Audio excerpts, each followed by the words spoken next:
Hi, I'm Matt. And I'm Tom. And I'm Chelsea. And this is the Park Bench. And today we are going to be talking travel optimizations. And I thought Chelsea here would be the perfect guest for that. Please explain why. Yeah, because I'm obsessed with, well, not just travel, booking travel. And I think that's the thing that people are always like, oh, so you're a traveller? No. I'm the person sat at my laptop going, that's a great deal. I love everything about finding a really, really good deal. And last year, I found a stat that said the average British person spent £3,418 a year on holidays. That's a specific number, that. Very. And I thought that was mad. So I was like, right, I'm going to cut it in half and try and do 10 for half the price. And I did. It was good. There is a YouTube channel dedicated to this. You should go clicky the subscribe and watchy. So that is about 1,700 quid. Yes. For 10 holidays. Yeah, and there were a couple of things thrown in there to make it difficult. Okay, as if that wasn't difficult enough. I think anyone could probably do 10 city breaks, you know, a couple of nights away somewhere. Yeah, okay. So I decided that I wanted to do at least 3 continents. I wanted to make sure I didn't go over my annual leave allowance because getting paid is nice. And also I needed to fly business class. Just once, presumably. Not Just once. Okay.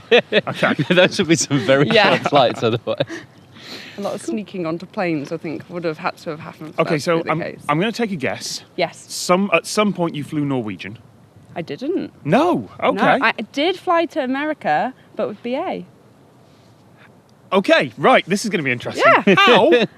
It's all about just, well, to be honest, my Facebook feed is full of websites that kind of do this thing on a day-to-day basis. Okay. So it's not me personally having to search all the time. So ones that I definitely recommend following are, there's one called Secret Flying, which is brilliant, but there's a lot out there in terms of they do all around the world.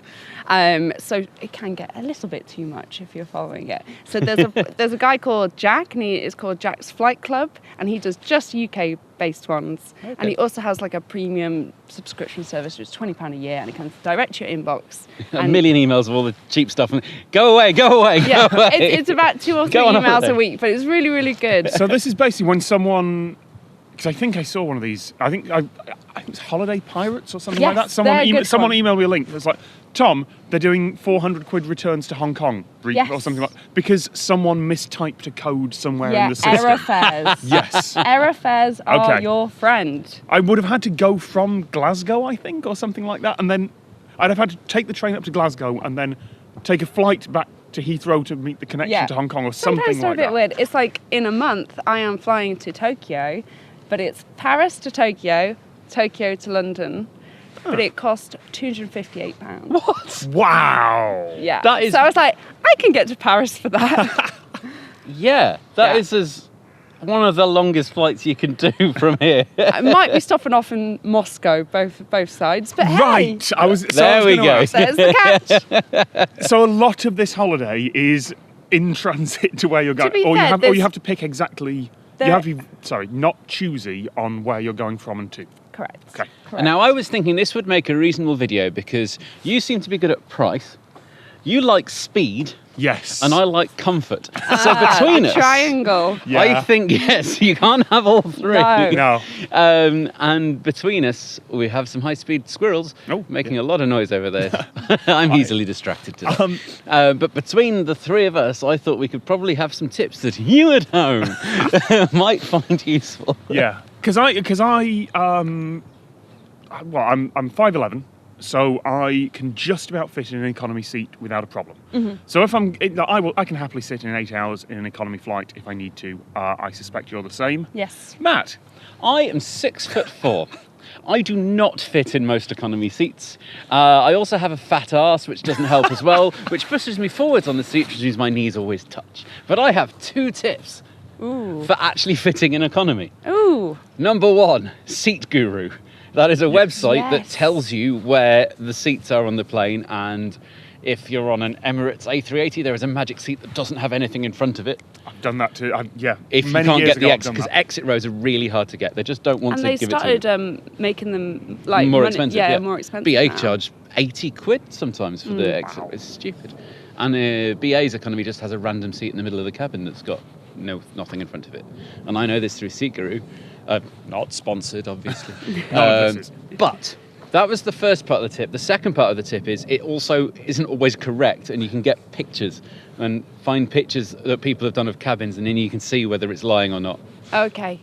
Oh, that's really clever. I like that a lot. And then I can fit without hurting. Whereas or paying more. We've established this before. I am the kind of type A utter bellend in airports, where if you are between me and where I want to go into the airport, I dislike you immediately. It doesn't matter who you are, what you've done. Are you between me and whatever bit of the airport I'm trying to get to? I don't like you. So I will be that person who has paid for the seat up front on the Ryanair flight or something like that, because it's 10 quid. That is 10 quid. That means I don't have to wait for 200 people to try and fit in a bus and get to... Because after sitting on a plane for 4 hours, that extra 10 minutes makes all the difference. Okay, right, there are two reasons for this. One is because I am frequently carrying electronic kit in my bag, and I do not want it to go in the hold. So if the plane fills up, if all the cabin bags are full, I do not want this in the hold. And that is a tip for you. Yeah. And the other one is, I frequently fly to fairly obscure European airports because I'm going to film a thing in the middle of Germany or something like that. And those airports tend to have 2 customs and immigration officers for the entire plane. So if you're off the plane first, you just walk up, it's completely deserted, straight in. If you're in the back half of the plane, you have a massive queue. Yes. That's a good point. And there's frequently no this will change. No European citizens line, which goes quickly. So if you end up with both of those being blocked by someone who has a difficult immigration decision, then that's it. You're waiting there for half an hour or 2 hours. I've got to go film the thing. So that's, I'm on speed. Mm-hmm. You, however, are on price. I am on price, but I don't think you always need to, not have the speed and not have the comfort. Oh, okay. For example, so at Christmas, with my British Airways flight, I was flying back from Miami. I flew home on Christmas Eve around 7 p.m. Oh. The flight was empty. It was insane. I had a row of 4 to myself. I was going to say, was it the seats booked for you, so then it's an empty plane, but they put someone right next to you? They'd booked us all onto one row in this whole section. And we were sat there like, do you think we can move? And we actually went up to the air hostess and said, can we possibly move? And she had the list of where everyone was sat on the plane.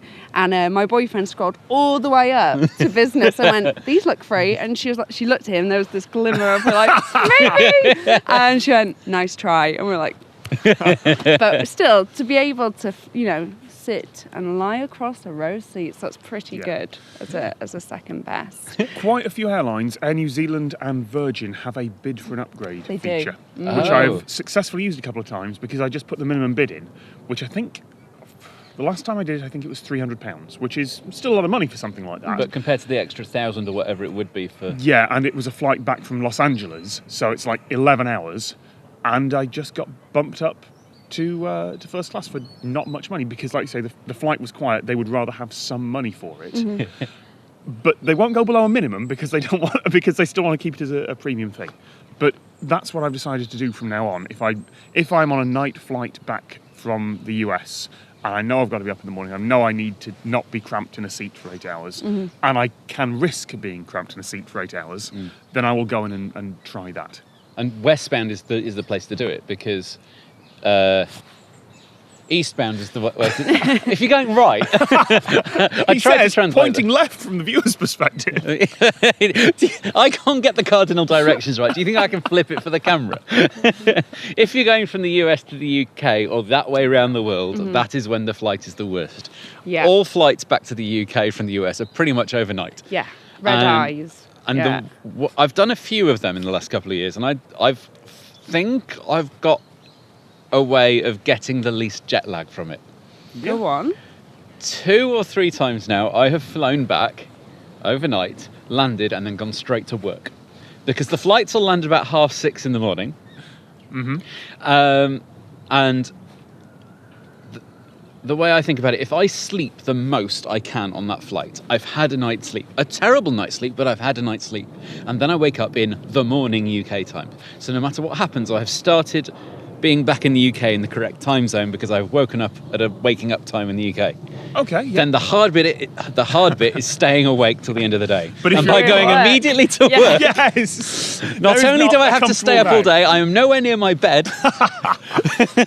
But how much do you hate yourself for that day? Terribly. Yeah. But surprisingly, the thing I find funny is you sometimes get a little bit of sympathy for the jet lag, even though it's completely your own fault. Do you know what? Go home an hour early today. All right, I will. Not that much sympathy. That's a shame. So we've covered price. Yes. We've covered the websites and email lists that get you cheap flights if you're not picky about where you're going. How the heck did you get business class on that budget? Well, so we are not talking long haul here, because I think that probably would have been a smidge too far. But I don't think a lot of people realise that you can fly business with BA. So British Airways fly business to all their European destinations. Oh, really? Now, it is not a full fold-out chair. No, it's not. For works. It's Let's just not a seat be silly now. It's just a set of seats where they've blocked out the middle one, so you're Correct. guaranteed. Okay. Yeah. However, I think we paid it was probably about £100 more than flying economy. But you get 2 bags, you get priority check-in at the desks, you get priority security, you also get to go to the BA lounge, so not just a fancy lounge that anyone could pay to get into, the one where the real people spending the money get to go to. With all of the free things that come with that, Free with food pour and booze. alcohol. And Free pour? Grey Goose, vodka. Yes, Okay, I'll yeah. have a pint. You shouldn't do that. But you could do that. But so free pour alcohol, and you can be in there for, I think, 2 to 3 hours before your flight takes off. Okay. You've got to Get there early. Yes. Make the most. But then you're the first one on the plane. You sit down, like you said, right at the start. Yeah. You get 3-course meal and cheese and unlimited drinks on the plane itself. And when you get off, your bags are there, so the first ones that come out. Yeah. So for the extra bit of money you paid, you're paying for all of the extras you would pay if you needed them on the budget flight anyway, and you get a lounge where you get your free lunch and free dinner if it's And you before get to and feel during. so fancy. Or you would if you had flown to anywhere other than where we went, which was Benidorm. So we flew business to Benidorm, but it was brilliant. Great for the alliteration though. Yeah. So good. Mostly the reason why we did it. But yeah, it was really, really good. How about hotels? hotels? So the main thing is, and this is the same with flights too, just make sure you're using comparison sites. I personally love Trivago, but what a lot of people don't realise is when you put it through Trivago and it brings up a whole host of different sites, the big number in green that they recommend to you is not always the cheapest. It's probably the one they're going to make the most money off.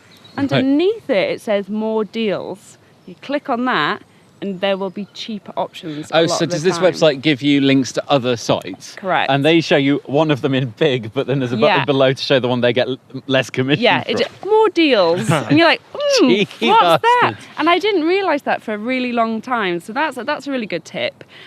Also, my whole thing is, it's not just about cheap. I also really like the comfort element too. So my top tip around hotels is if you're going to one, you must email ahead and tell them it's a special occasion. And I know people are like, I don't like lying. Right, I'm going to tell you how and why you're not lying. You email them and you say, hi, really looking forward to coming to your hotel. I've seen it on Instagram, or, tell them a way that you found them. It looks amazing. I'm actually surprising my significant other, friend, whatever. They've just got a job promotion. Good, because it's not tied to any date. Yep. You don't have to pretend you're engaged. Yep. And I'd love to take them to a restaurant because it's a bit of a special occasion. Can you recommend any? Right. And then you just leave it like that. Okay, yes. So they know it's a special occasion, but you're not having to be completely cheeky. And my other point is, if you are spending money on a holiday, it's a special occasion, full stop. Yeah.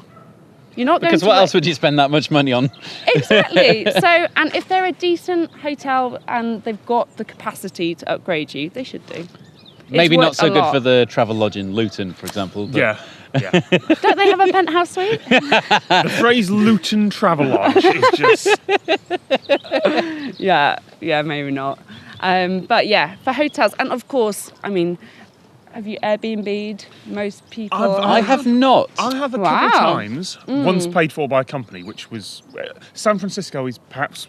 Maybe if it's not the most expensive, it's certainly one of the most expensive cities, to the point of like 300, 400 quid a night for any hotel room that isn't a hostel or a complete flea pit. Yeah. So they put me in an Airbnb, which was strange because I'm just in someone's home. Yeah. Admittedly, they have left the home, but there's still other people's pictures around.